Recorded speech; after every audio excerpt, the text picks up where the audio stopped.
Welcome to the Brand and Market Podcast, where branding clarity meets marketing strategy.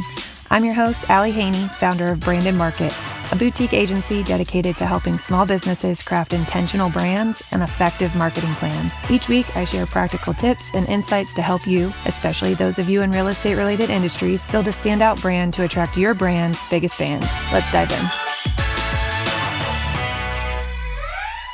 Hello, and welcome to another episode of the Brand and Market Podcast. I'm your host, Allie Haney, and today I have a special guest on with me. Her name is Katie Johnson. She is a real estate lawyer, but also a real estate investor herself. So she has a lot of knowledge in the realm of real estate and how to do it right.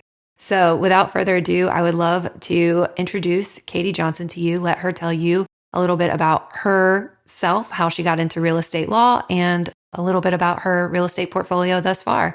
Welcome, Katie. Thanks so much, Allie. I'm so happy to be here. Thanks for having me. So my name's Katie Johnson. I'm an attorney. I'm based in Michigan. So my practice is primarily in Michigan for real estate law. And all my properties that I rent on a short-term basis are also in Michigan. I'm born and raised in Michigan, so I just happen to love Michigan. I lived in Chicago actually for quite some time, but we relocated here after starting our short-term rental business and to be closer to manage it. So I think you asked how I got into real estate law. I would say that my father was a big influence on me because he's also a real estate attorney. So that was a big factor, I think, on why I chose real estate law after, a decade or so of practicing. I've been an attorney for about 15 years, and I have my own firm, Katie Johnson PLC, which primarily focuses on real estate and business law. And so I'm happy to help investors make sure that everything they're doing is legally sound and provide peace of mind. So you've been practicing for 15 years, but doing real estate specific for 10, you said? No, less than that. I would say real estate specific for the last couple of years. Before that, I did a lot of government work. I worked for the federal government for a long time. And then I started my own firm and primarily focused on real estate and business law. Nice. So what was the catalyst to when you were living in Chicago and you were like, I want to buy properties back home for short-term rental? What was the catalyst to make that decision? So we started hosting, my husband and I, in Chicago in 2015. So we started our first short-term rental in Chicago and had been renting out half of our house. So we purchased our house in 2015. And I think this is kind of when Airbnb was sort of still pretty new to a lot of people. And we had been looking for a duplex to do like a house hack long-term and then live in one unit, but it was hard to find. We, didn't find something. We were a little scared to fix things up. And so we found a house and it looked like you could lock off part of the house. And I was like, well, what if we short-term rented it, right?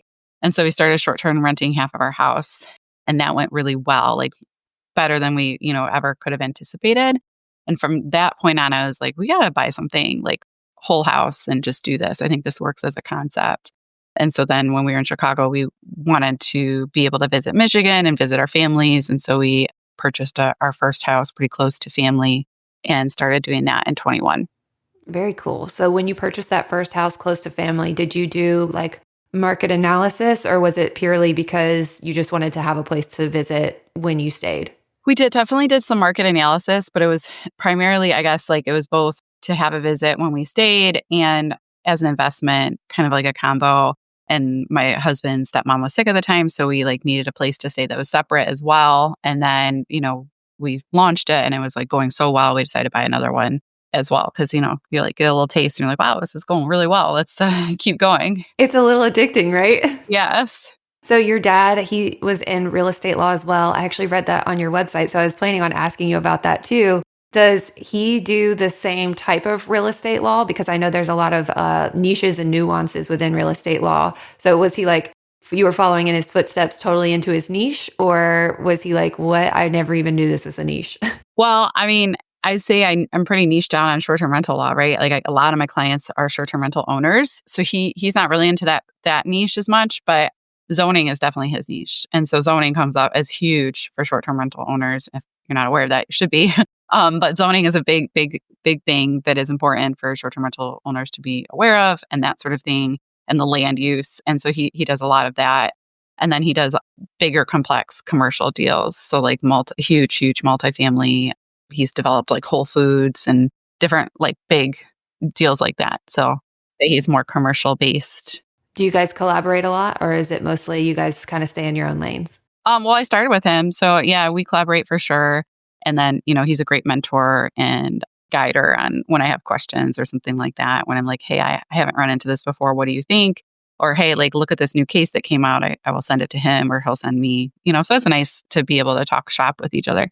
That's amazing. What a wealth of knowledge you guys have between the two of you. What a powerhouse family. Oh, thanks, Allie. Of course, of course. So what does your real estate portfolio look like now? Are they all in Michigan? Did you keep the house in Chicago? What's the setup? We kept that house in Chicago. Yes. So that's a long-term rental. We did the numbers and it didn't make sense to make it a short-term rental. It was going to be like similar and we were going to be further away. And we like to host locally. We did host from afar, right? A couple hours from Chicago to where we are now. But we just really like hosting locally, being close to the properties, being able to check in on them. We find the expenses are lower too because we're able to hire differently than if we were further away. Yeah. And so we have 4 short-term rentals, one currently a long-term due to some litigation, but in this area. Very cool. So 5 total real estate investment properties, and then 3 are running as short-term rentals, 2 are long-term. Very good. Do you find like you like that kind of variation in strategy for each property? I would like one of my long-terms to go back to being a short-term, but I like having the long-term in Chicago. I mean, it's great. It's consistent. Short-term rentals can be a little inconsistent in terms of your revenue. Here in Michigan and the Southwest market, it's very seasonal, right? So I know I'm always going to have that steady income from the long-terms is helpful for like planning and budgeting, but definitely we enjoy the short-term space the best. Like we're not looking to buy any long-terms right now. Right now, we're looking again to buy another short-term and we're no longer afraid of fixing something up. We did a gut rehab on the last one we bought and I love doing that. It's super fun and I want to do it again. Oh my gosh. I feel like you're one of the only people I hear say that. Like, I feel like so many people are like timelines and sourcing contractors. It's all so hard. I don't want to veer us off too much, but I would love to hear about your experience of that gut rehab. Oh, yes. I definitely learned a lot. It definitely took like twice as long as I thought I was going to take. It cost actually literally twice as much as I thought I was going to take as well. And you're like, let's do it again. Yeah. My husband is like, what are you talking about? Like, this went really poorly. But at the end of the day, we have this beautiful property. Like, it just looks absolutely stunning. We had a designer help us and it books like nobody's business. I mean, it's great. And it's just like a level above like the other properties we have in terms of design and decor and just looks so nice. And it's nice to be able to just start from scratch and have it be, how you want it. Absolutely. That's incredible. We are thinking about doing the exact same thing right now. So it's good to hear that encouragement that even if it is a little bit more time consuming and a little bit more budget consuming, that it can still pay off in the end. And we used a hard money loan too. So then like that you can get in a little bit lower down payments sometimes, and then they can do the construction holdback. I mean, we had an issue, of course, we went over the construction holdback, but that's one of the reasons I like it too. And sometimes you just got to kind of jump in, and there's obviously a time to strategize, but sometimes you just got to jump in and do the thing in order to learn what not to do next time and learn what to do next time. Oh, yes, absolutely. Lots of lessons there.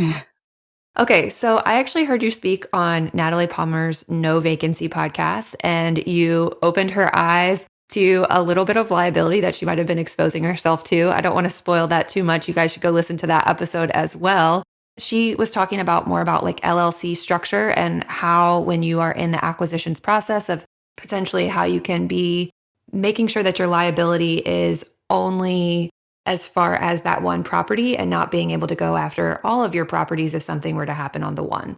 So I would love to dive in a little bit more about that LLC structure if you're willing to kind of give us some advice on those people that are looking to grow their portfolio, how the best way that is to do it legally with that business setup. Are we putting each individual property in its own LLC? Are we splitting up properties in one LLC, rental income in another? Like what the possibilities seem a little overwhelming and endless. So what is your recommendation? Of course, it depends, right? But I think, the factors that will make it depend on is like, do you have partners? Is it just you who's setting these up? Or is it you and your husband or whoever it might be? But like assuming, let's just say it's just you and your husband or just you or you and your wife or whoever, your partner. then I think the best bet is to do separate LLCs for each property if you want like the safest in terms of legal liability. Depending on the state you're in, that's going to cost you different amounts of money, right? So in Michigan, it costs $50 to form an LLC. And then after talking to Natalie, I learned it costs like $800 in California to form an LLC. So these are like some cost considerations. And in Michigan, the annual filing fees are $25. And I think in California, she said they're like $800 or something like that. So these are cost considerations. But in terms of like wanting to make sure you're keeping all of your assets separate, having separate LLCs is really critical. Now, when you have a separate LLC, you can't now act as if they're all one LLC because then you set up all these entities for no reason, right? So once you set them up, you have to have separate bank accounts, separate books and all of that. So that's one factor you got to consider too is, are you ready to do that? And if not, then maybe just having one LLC is the best bet for you. But knowing that like if something were to happen, worst case scenario, all of your assets are in that one LLC and technically at risk. I mean, hand in hand with this strategy is insurance. So if you have really good insurance on your properties, that can help as well mitigate any, potential liability you'll have from someone who's going to sue you.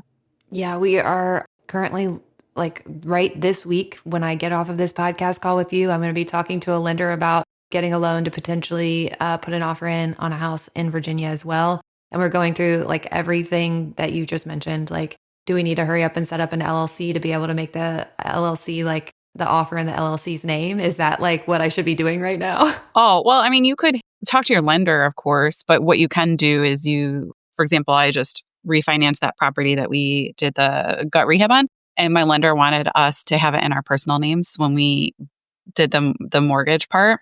And so we did. And then right after we quit claimed it into the LLC. So even if you don't have the LLC set up at the time of, going under contract with the property, it's not the end of the world. You can still refinance and be able to do that later on. You don't even have to refinance necessarily. I mean, my property was in an LLC. And then when we refinanced into our personal names. It was like 2 deed transfers the same day.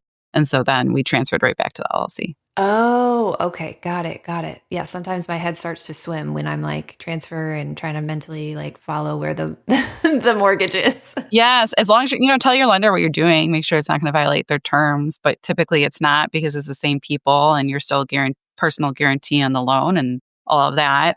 And then if you do it right then too, your title company probably can do the transfer for you. So you can avoid, having to pay an attorney to do it.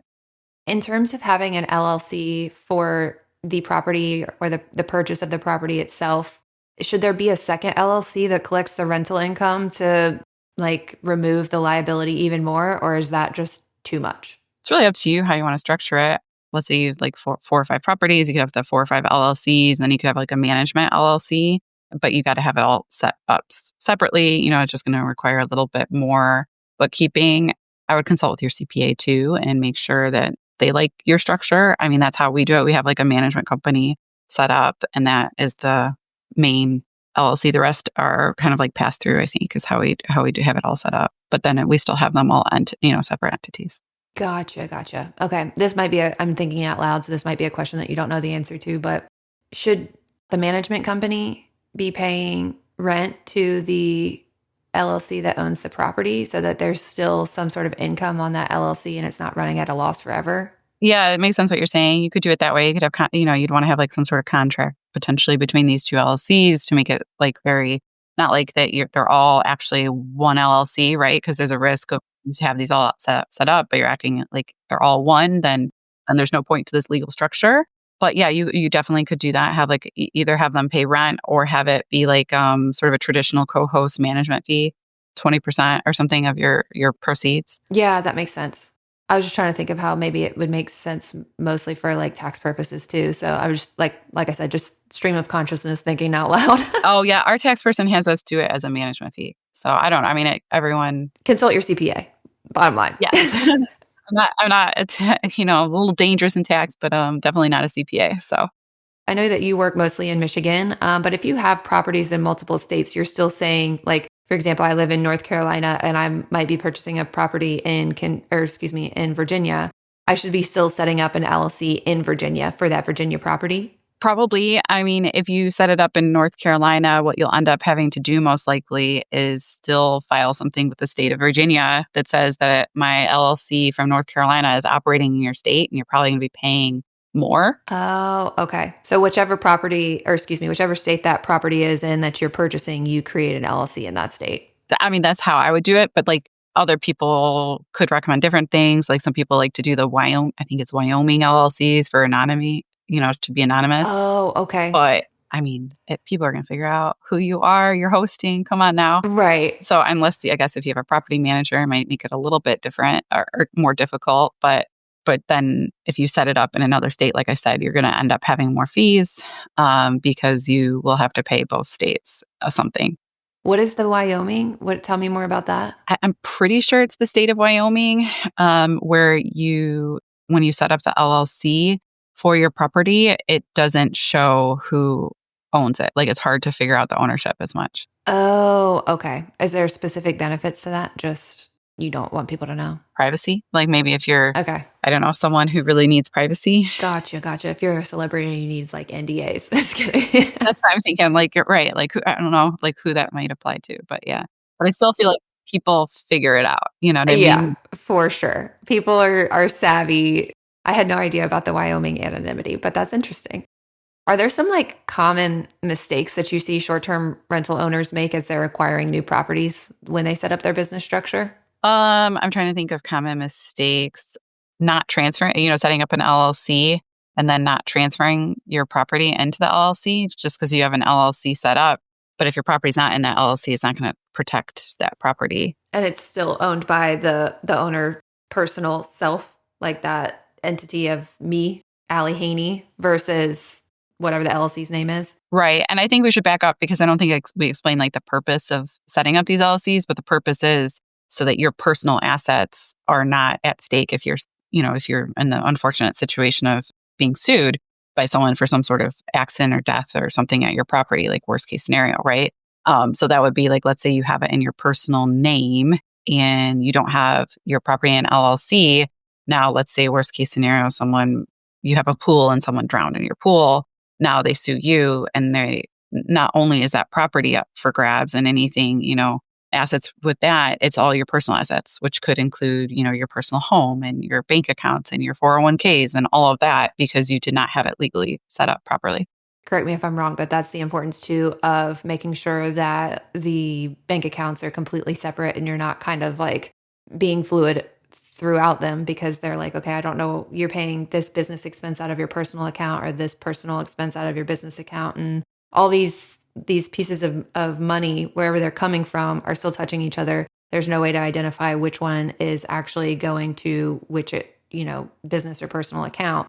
That's the importance of keeping the banking separate as well, and including the LLC. Yes. So that's like the concept of piercing the corporate veil, where they say like, listen, yeah, you have this LLC, but you're not really treating it as a separate thing. That LLC is you. You use the same email for this LLC. You sign your name, not the LLC's name on documents, just different ways that they might suggest that. And in addition to you're using one bank account, which is, don't do that. And you set up this entity, but it's not really a separate entity from yourself. It's all the same. Oh man, we need to make a checklist of all the things that you need to start in addition to the LLC. It's not just the LLC and the articles of organization. I didn't even think about like the email. I differentiate emails all the time. Like a lot of times I will have old emails forwarded to new emails when I start a new business and stuff. So I didn't even think of that. Yeah. Email. That's one that's easy, right? Do a separate email. Make sure you're operating from that. But yes, no, I have a checklist. So I can send it to you, Allie. Oh, nice. Okay. Can we link that too in the notes? Yeah, we could do that. Yeah. Awesome. Very cool. Very cool. Thank you for that, Katie. Hey, host, you've got a lot of responsibilities on your plate. Guest communication, cleaning coordination, marketing, and everything in between. If you've been listening to this podcast for a while and love all the great actionable tips, but just have zero time to execute on them, then it might be time to get some help. You're in luck. I've been a superhost for over 6 years with over 200 5-star reviews, and I'm here to help you elevate your short-term rental business. I've co-hosted properties across 3 states, managing everything remotely and ensuring my clients' guests have a seamless 5-star experience every single time. Here at Brandon Market, we focus on creating a unique guest experience through cohesive branding for your property. It gives boutique hotel rather than side hustle short-term rental. So whether you need help with guest communication, maintaining your listing, or just keeping things running smoothly day to day, my co-hosting services take the stress off your shoulders so you can focus on growing your business and portfolio or getting that side hustle back over to the side. Let me make your listing into your legacy, one great guest experience at a time. Ready to take your short-term rental to the next level? Head to www.brandonmarket.co/co-hosting to learn more about how my co-hosting services can help you. So now that we have all of our LLCs set up and we are ready to go legally, now let's move over into some zoning questions, everybody's favorite and least favorite. Okay, so I know that you might not know this story about us, but we are like a zoning case study because we've had some, I won't even say laws because they weren't really laws, impact us in a small town in Kentucky. So back in 2021, we purchased a property, a beautiful, beautiful property in rural Kentucky, right outside of Louisville to be a wedding venue. That wedding venue, I envisioned this beautiful all-inclusive experience where people rented it out for the entire weekend from Thursday to Sunday, had everything that had to do with their weekend right there on property.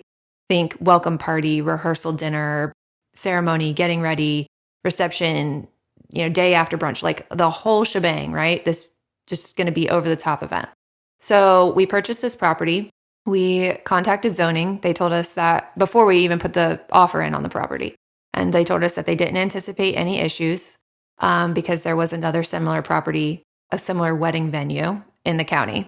And so put in the offer. And although we couldn't put in the offer being contingent upon getting the conditional use permit that we needed because it was a property zoned agricultural. And obviously we wanted to use a portion of that 90 acres as a commercial wedding venue in quotation marks. I know this is a podcast, so everybody else can't see me do those quotation marks.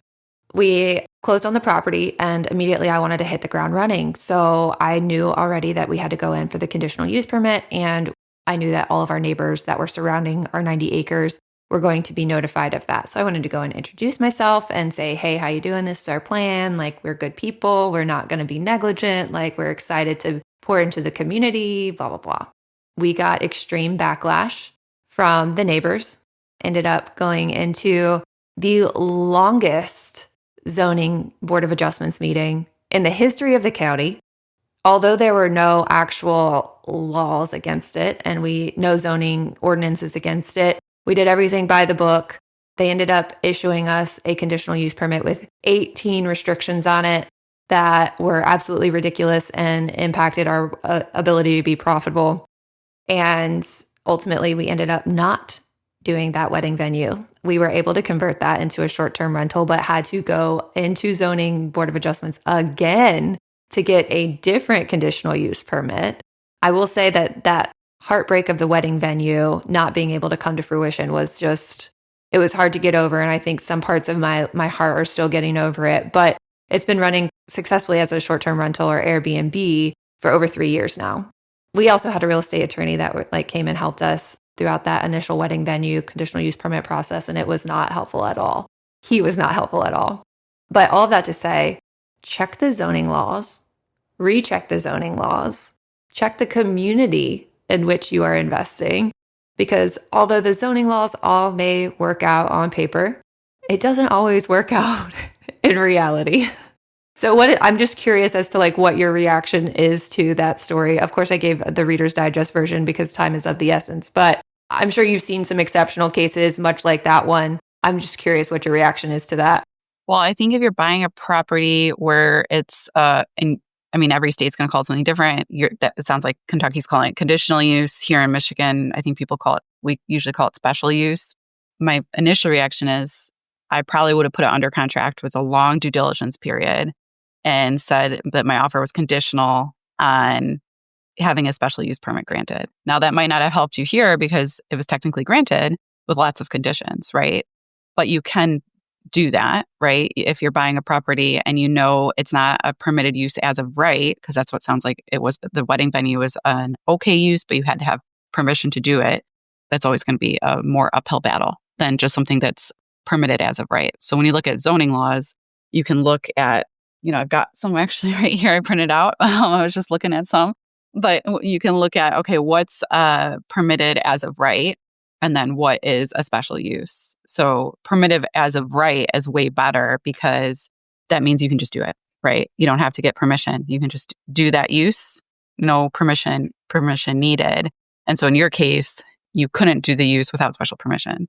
And so that's where you ended up with this situation. It sounds like kind of unfortunate with all these neighbors who were not really into your plans. Now, if you get something like that denied, typically like a year later, you can reapply too. So potentially you could reapply for this. And it sounds like you've already converted it into a short-term rental and maybe have moved on, but potentially you could try again and see if they would reconsider all those 18 conditions that they put on. Now I'm saying that without knowing Kentucky law. So, Right, right. I will say that like the one caveat, we tried to do the contingent offer upon getting the conditional use permit, and we were not allowed to do that because our name was not on the deed or the title. So the current owner at the time would have had to apply for the conditional use permit. Once the purchase closed, we would have had to reapply. So I don't know, would that... Yeah, sometimes you have to work with the townships. I'm not sure if your attorney talked to the township or not, because sometimes you could put both names on the special use application, right? Because you don't have a vested interest quite yet. But potentially that's a workaround that I've done to get a permit while under contract is have both names on the... I see. Yeah, no, the real estate attorney was not involved until much later in the process. Like once the property was purchased, I didn't realize that we were going to need a real estate attorney until we had like signs down our street that was like, we don't want commercialism in the country. Come fight this on this date. Oh. Yeah, it was rough. Oh, wow. Yeah. So when you have that sentiment, that's hard because you're like this outsider. I don't know if you lived in did you live in Carolina at the time? No, we lived in Virginia, moved from Virginia to Kentucky. My husband was active duty military, so we moved around a lot before. And then when he got out, his dream was to move to Kentucky for bourbon and horses. And I said, well, if you get your bourbon and horses, I get my wedding venue. We went to Kentucky to live our happily ever after, and it ended pretty quickly. Oh, no. Okay, so you were living there at the time this happened then? We were, yeah. We had just moved. We closed on August 31st, and we were in zoning by mid-September. Okay, yeah, because I know that can be a factor too. Like if you're like this, if you're not local and you're outsider and all of that, that can always, harm you in terms of perception with the board or it sounds like it was a board in this case, council, whoever it is. It's helpful to have local people be supportive of you, including yourself. If you are local, they're elected officials. So they really do take in consideration what local people are saying. And there's probably stuff that's happening behind the scenes that you're not seeing because everyone's friends with everyone, especially in a small community or everyone knows everyone. And, there's certain people probably in that town who pull the strings. And if they're against your project, then, it's pretty great. You got it granted, honestly, hearing all this. I don't know what the 18 conditions were, but... Oh, they were crazy. They were crazy. Some of them made sense. Just like having emergency protocols in place. We had to put in like an emergency phone in the reception hall. But then there were other ones that was like, we couldn't have string lights in the parking lot because of light pollution, but we had to install like the industrial like light in the parking lot. I was like, wait, wouldn't it just be more beautiful with the string lights and less light pollution than this industrial like light bulb? It was a lot of random stuff. Did you appeal or anything to like the circuit court, or you just kind of like left it at that time, or did you talk to... I left it at the time. I did not feel super supported by the attorney. I will say that we kind of threw a curveball at him at the last minute. We were like, we need you now. And he didn't have a lot of time to research. But when he did research, it was mostly like, well, you're in this county and that's just the way this county operates. Like I can't really do anything about it. Like it was like, you're on your own, kid. Yeah, municipalities have a lot of discretion and a lot of power I think my whole purpose in that story is, although this is applying to a wedding venue, it very easily can be copy and pasted over to a short-term rental. And what I've found is that because Airbnb is still a relatively new idea, it's taking a long time, especially for more rural areas, for their laws, their zoning laws and ordinances to catch up with short-term rentals, because they have stuff in place for long-term rentals, because long-term rentals have been a thing since the beginning of time. But short-term rentals, they're like there's different liability, there's different taxes in terms of like tourism and occupancy. There's different like insurance implications, not that they're necessarily like immediately affected by those, but I think it's taking a very long time for suburban and rural communities to catch up with that like trend, I guess. Oh, absolutely. And then what happens, like I can tell you in Michigan how the municipalities are handling it is, people will buy these properties in these residential zones. There's no laws on the books either way for short-term rentals, for or not. And then the municipality decides that, okay, whoa, we got to like do something about this. There's too many short-term rentals. We don't want them here. That angry sentiment, like not in our town.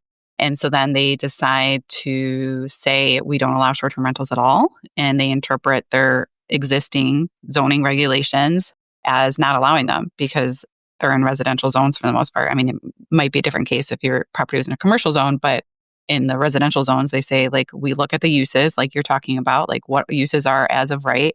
And there's no use that aligns with a short-term rental. And so they say, hey, then you're not allowed in this zone.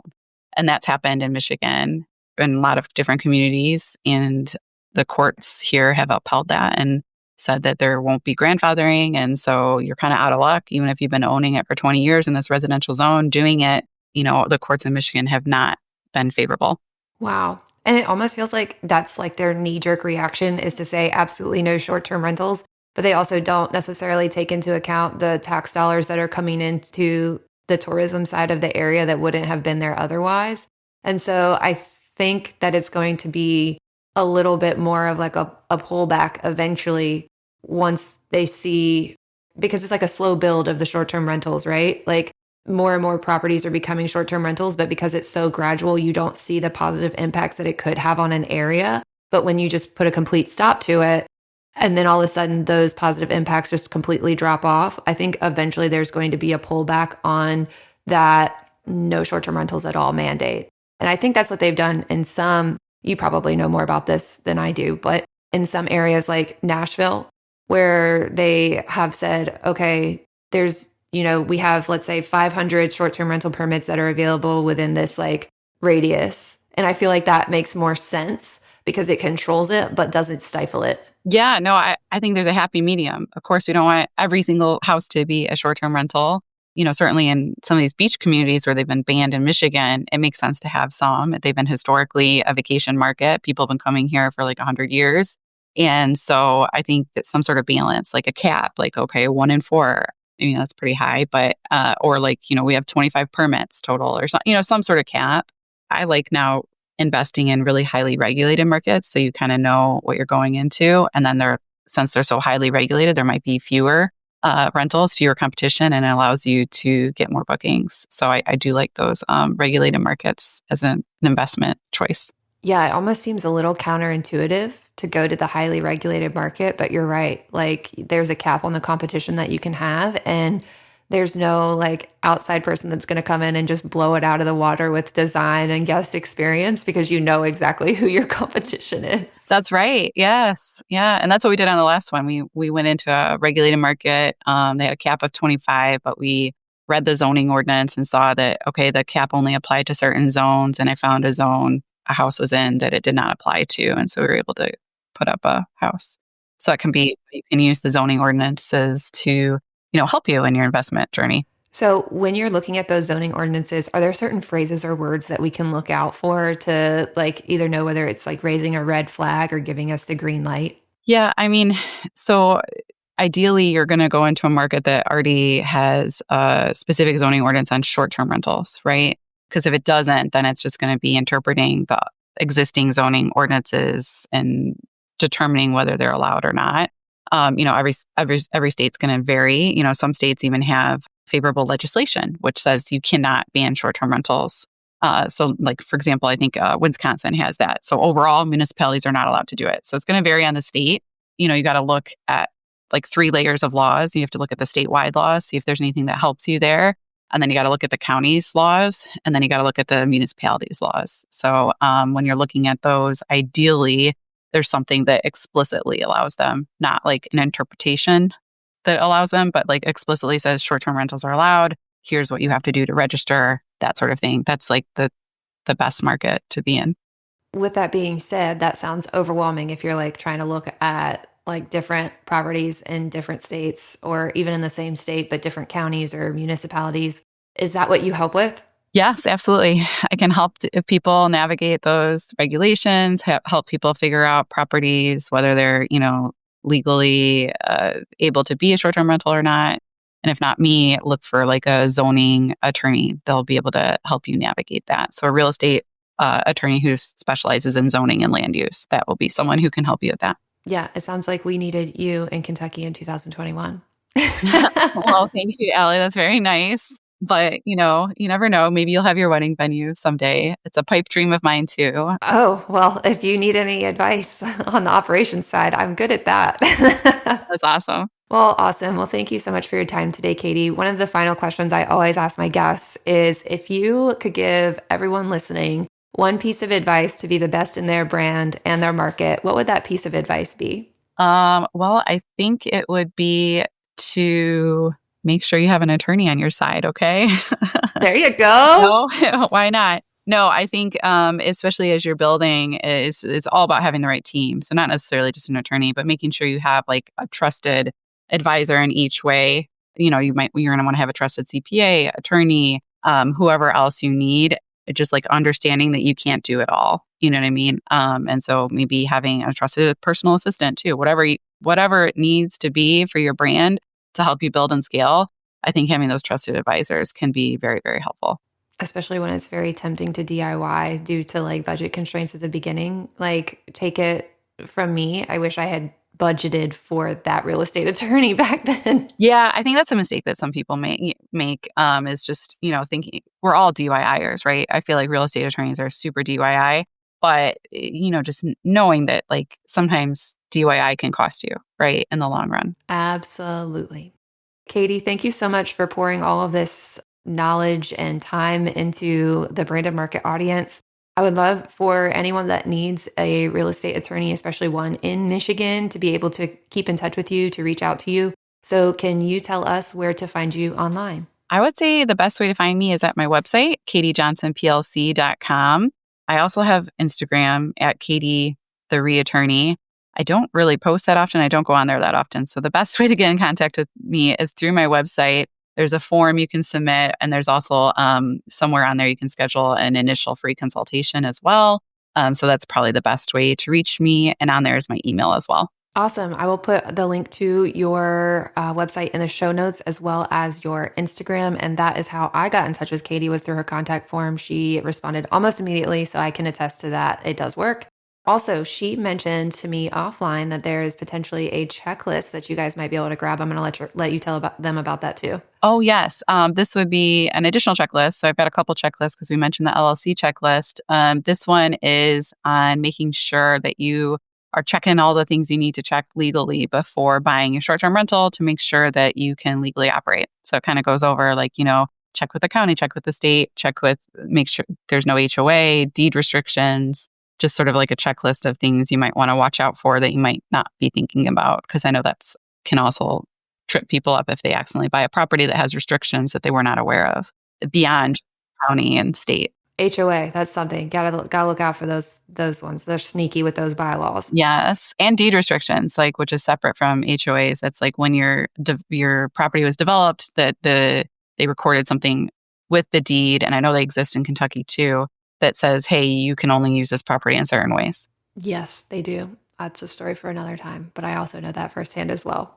Okay, thank you again, Katie, for your time. I will be sure to link all of those checklists and all of her socials and website in the show notes. Thank you again, and we'll stay in touch. All right, sounds good, Allie. Thank you. You just completed another episode of the Branded Market Podcast. If you found this helpful, please rate, review, and subscribe to help others find this show and so that you never miss an episode. Don't forget to take a look at the show notes for all the resources mentioned today. See you next Wednesday, and as always, I'm here cheering you on as you build your dream brand and business.